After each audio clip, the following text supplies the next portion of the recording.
Welcome to This Story Needs to Be Heard with Lance Gunkel and Adam Steen. This Story Needs to Be Heard is a collection of stories from unsung heroes who are living a life of impact in Iowa and across the nation. This series is brought to you by Severson Strage, a financial planning firm that exists to help enrich and empower your life and the community. Severson Strage's focus is to assist clients to be good stewards of their resources to pursue their passions. Join us as we capture stories that need to be heard. Hello, thank you for joining us today for the This Story Needs to Be Heard interview series. My name is Lance Gunkel. I'm the Managing Director at Severson Strage. Joining me is my colleague Adam Steen. He is our Director of Business Development. And we are excited to have with us Nick Gerhardt. Hi, Nick. Hello, it's good to be with you. So many of our listeners will know Nick from his time serving as the Iowa Insurance Commissioner. He was appointed in 2012, started serving in 2013, and was in that role through 2016. He is now a man wearing many hats. He's a keynote speaker, a private equity investor, a startup company advisor, a community volunteer, and an executive leader. Nick, I'm looking forward to hearing your story and most importantly, hearing the lasting message that you'd like to impart on all of us. But first, let's learn a little bit more about your background so we can understand your story. And let's start with the insurance commissioner position. That's a high profile role. When you were first appointed, what did you most look forward to? Well, you don't go to school thinking I want to be an insurance commissioner. In fact, most people don't even know what it is, right? So, I think I was really excited about the Affordable Care Act. I had a healthcare background leading into this, so before that, and obviously, that was right in the middle of the 2012 election, and seems like decades and decades ago. It wasn't that far ago, but spent some time, thinking about those issues, and got pretty excited about that. And also, Iowa is a huge insurance state. Des Moines is an insurance hub. It's a critical industry to our entire state, but certainly in central Iowa. So it was just kind of an exciting opportunity. I was 36 years old when I got appointed, so it was kind of an exciting opportunity as a young person to kind of step into the national and then even the international stage. So didn't really know what the heck I was getting into, but turned out to be a great ride for sure. Well, yeah, speaking of being on the national stage, that's a position that's in the public eye to begin with. And then on top of it, you throw in the introduction of the ACA, which put a further spotlight on your role. Yeah. Did you have to make any adjustments being in the public eye? Yeah, not really. I got off social media a lot, which was probably pretty wise, and told my wife the same thing. Don't do anything on social media. But other than that, not really. I mean, as insurance commissioner, you really are sort of. It's not really a political job. You really are calling balls and strikes. You are not taking position. It's facts based. It's contracts based. So I didn't really change a whole lot, other than I got a little bit smarter on social media. Yeah, I just need to teach my kids that. Well, I probably need to go back and learn that now too. In the same boat. Nick, that role being high profile led you to some other high profile positions in the what I would consider the private sector, really non-governmental sector. You're still dealing with that with you're dealing with the government issues and things with some of the companies you were with. But what did the role as insurance commissioner teach you in the other private, high-profile roles you were in when you were done serving the state? Really, Adam, it taught me how to make a decision. When you're an insurance commissioner, you've got a great team around you. They're very competent people, much smarter than I am. But really what I was there to do was make decisions and guide and lead. And that really did transfer well into the private sector, even to what I'm doing now. And so I would say the biggest thing I took away was, not being afraid to make a decision. As commissioner, I had to make a lot of kind of judgment calls based on limited facts and information. And looking back, some weren't probably the best, but you have to make them in real time. And so I always tell folks, being able to make that decision with limited information is a huge, huge asset. Yeah. Yeah. Well, that's good. And actually ties in pretty well with the next question I had for you, and really involves the community work you're doing, specifically in the startup community, and specifically in the financial services and insurance startup community. You're very active in the community here in Central Iowa and probably nationally as well. And I kind of relate what you just said is calculating risk, and how do you calculate risk? What would you say, or how would you motivate people to take more of a calculated risk in some of the ventures they're looking at, or some of the ideas that they're looking at getting into? If you think about that, insurance is really a business of spreading risk and managing risk. And to your point, Adam, taking calculated decisions. And I think if you have that framework, when you look at starting a business and doing, something on your own, it's obviously a huge risk. You have to weigh what could you make as an employee versus a startup.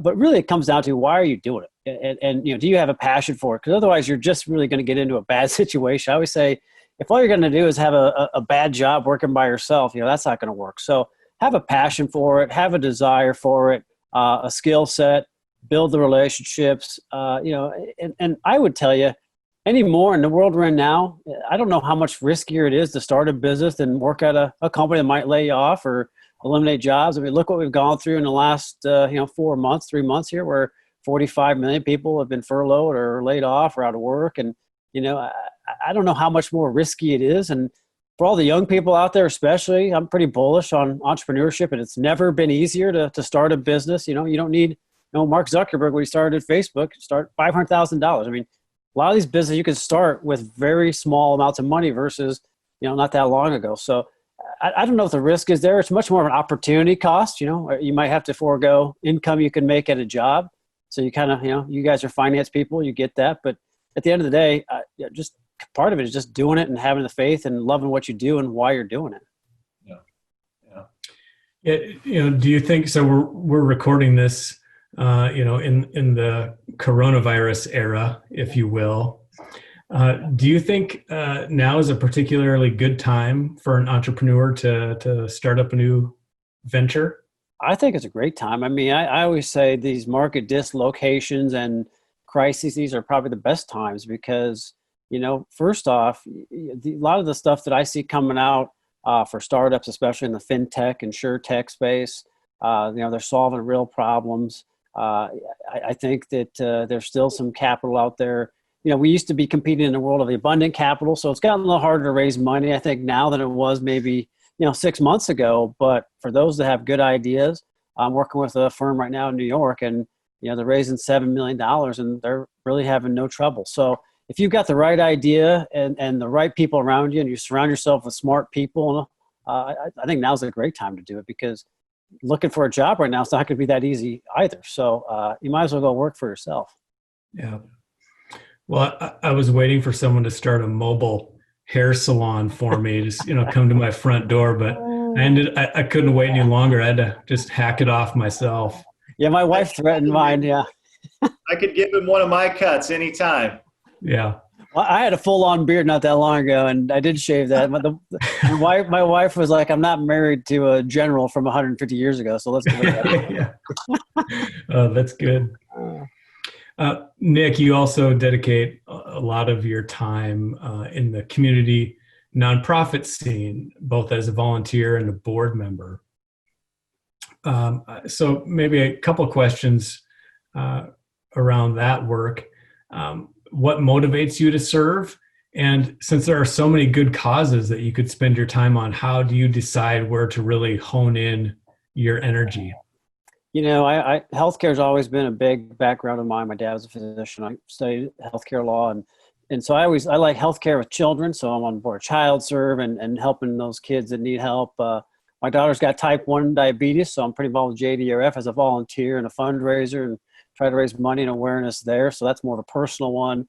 And then I like to spend a lot of time with underserved youth and kids at risk. And trying to, whether it's Pi 515 or some groups like that, where you can actually impact. And I always say, if I can help one kid hope, and get them that opportunity and that kind of, just a chance, I always say nobody would be where they're at without other people helping them. And so I've had people open doors for me, whether it's mentors or otherwise. And so I spend a lot of my time mentoring young people, high school kids. And so I think, there's just such an opportunity to help those folks at risk. And most of them are, I would say those kids are as smart as my kids. They just need some opportunities that maybe they wouldn't otherwise have. And if I can give one of those kids an opportunity, whether it's introduction or just mentorship or help them with the classwork, that's worthwhile to me. So it's mostly kids focused, healthcare, and kind of at risk. Yeah. Good. Have you come across any hidden gems in your serving, like any nonprofits as you're out there beating the streets and volunteering and raising money? Obviously, conversations happen. Have you been surprised by any nonprofits that were out there that you didn't know about before? I would say, again, Pi 515 to me is one that's sort of, I've heard about it, didn't know much about it till I got to know Nancy, the founder, and the folks over at Zion Church there. And my kids were going to preschool there. That's kind of how I stumbled across it a while ago. And the work they're doing there, they're doing a virtual summer academy class, and they've got a great project going with students. And they have a number of these folks that are going on to college, and they're teaching tech skills to young people that otherwise don't have access to it. So it's a great organization doing great work. That's probably one that comes to mind. And starts right here with Will Keeps. I know, Adam, you know Will too, and I've known Will for a few years now. And I had lunch with him probably 2 or 3 years ago, and he had this kind of big, hairy, audacious goal. This wanted to start this thing, and I was like, all right, man, that sounds kind of cool. And, we had lunch at Perkins, and he shared his ideas with me. And, watching him do that and execute on it's been really, really cool. So, there's just a lot of people doing a lot of really good work. And oddly enough, ChildServe, I would say that's sort of a hidden gem. I drove by that thing, I don't know, for 20 years when I was younger and didn't even know what they did there. And when I was commissioner, I got to know the CEO, and he had me out there and made the tour, and I just fell in love with the place. And so I joined that board when I left office. So, those are, there's a lot of folks doing a lot of good work. Yeah. That's awesome. Those are great organizations. I'm excited to look. You said it's Pi 515? Yep. Okay. Yeah. Yeah. Well, and they're working out of Zion Church right now over North Des Moines there, just around Beaverdale area. And, we're trying to find some space for them to have a more permanent home. And, they're just doing some great work with some, I would say, at risk and maybe, less privileged children. And the project they're doing this summer has just been a lot of fun. I helped kick off their whole summer virtual academy, and they're trying to focus on agriculture and healthcare and mobility, transportation. And each student picks one of those verticals and works on a project kind of what the future could look like. So I've been pretty excited helping those kids think ahead and what the future could look like. And it's been a lot of fun. That's exciting. I'm looking forward to seeing more come out of that. It's a big deal. Deal. Absolutely. Yeah. Sort of switching gears a little bit. And I obviously know you personally, and it's not hard to learn this from some of your previous interviews and things, but you're an avid reader and a sort of a continual learner. And I've got 2 questions that sort of revolve around that. One you sort of addressed already, but my first question is, what drives you to continual learning? What is it that drives you to keep on learning?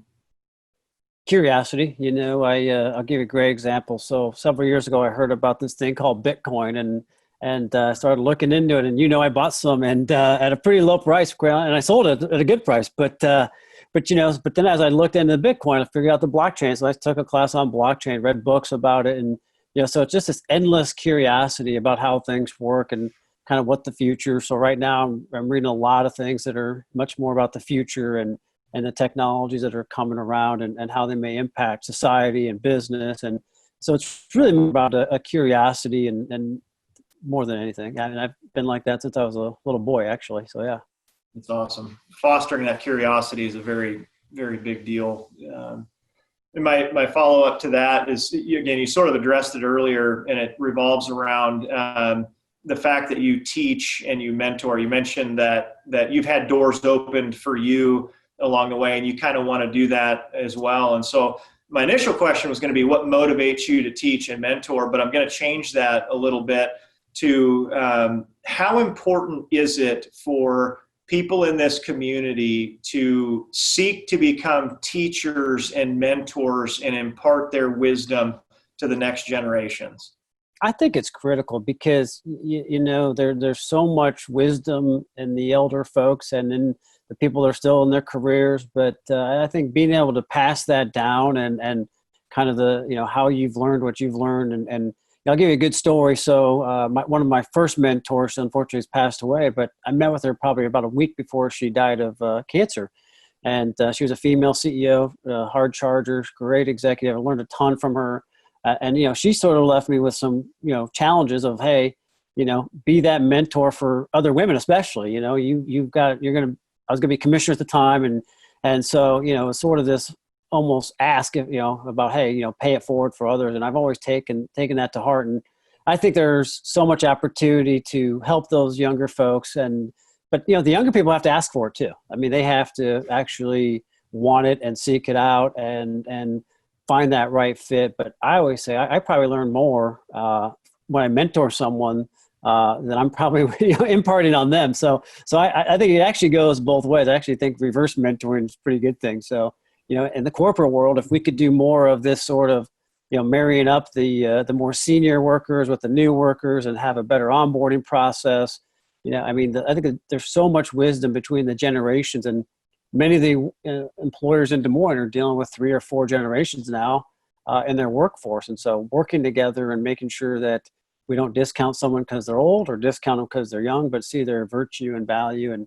But both sides, you have to actually seek it out if you want to mentor. And if you're going to be a mentor, you have to be willing to hand it out and participate. So.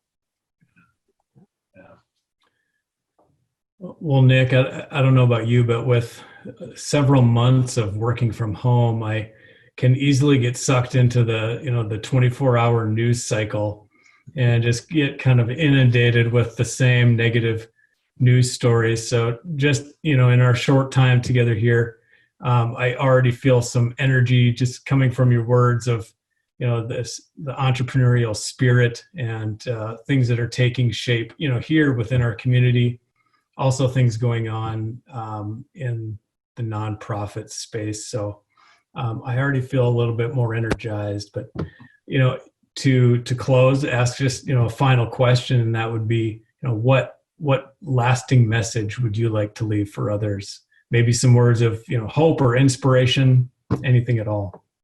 Well, first I would turn the news off a little bit and, focus on your family, your friends. I always look at life in circles. There's the first circle that I can kind of impact, and that's my family, my friends a little bit. And I get into the second and it gets less, and to get into the third, the news cycle, I can't impact anything out there. So I always try to take care of my personal economy, my personal families, the organization I'm involved in, and realize that there's a lot of good people out there doing a lot of good work. And I had a friend ask me yesterday, hey, give me some hope. And I said, well, like most things in life, things go on different, pendulums. They swing it both ways. And if you study history, we've been through as a country many, many tough times, and some arguably much tougher than now. But at the end of the day, I think we're a resilient people, and I think we're all pretty good people, and we all want the same things. We want better things for our families. And if we kind of keep the eye on those prizes around, hey, what's not just in it for me, but how can we help out others? And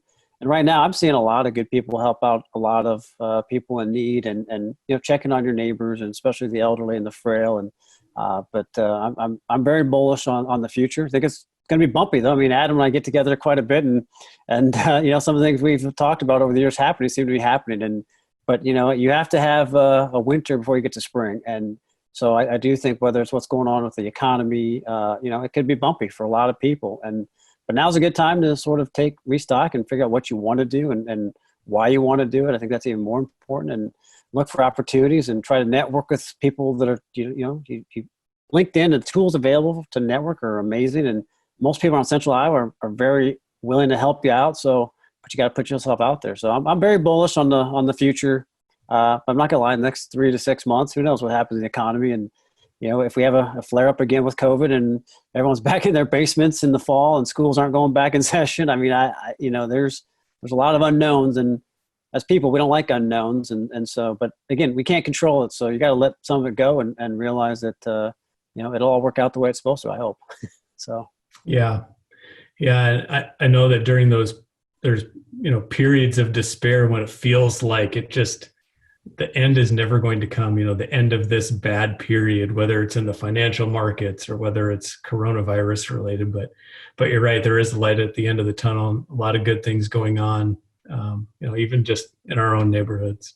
Well, and again, it's so hard to get sucked into those, 24-hour news cycle. And I'm guilty of it too at times. And thankfully my wife reminds me to just turn it off and realize like you can't do much about that. And, you just got to take care of your family and those around you and those people you care about and love. And if we all do that, I think, and I think Des Moines is pretty unique like that. You asked Adam about hidden gems, Des Moines kind of itself is still a hidden gem and a lot of good people around central Iowa. And if you've got the resources to share and spread it around, I mean, now is probably a pretty darn good time to do that. So.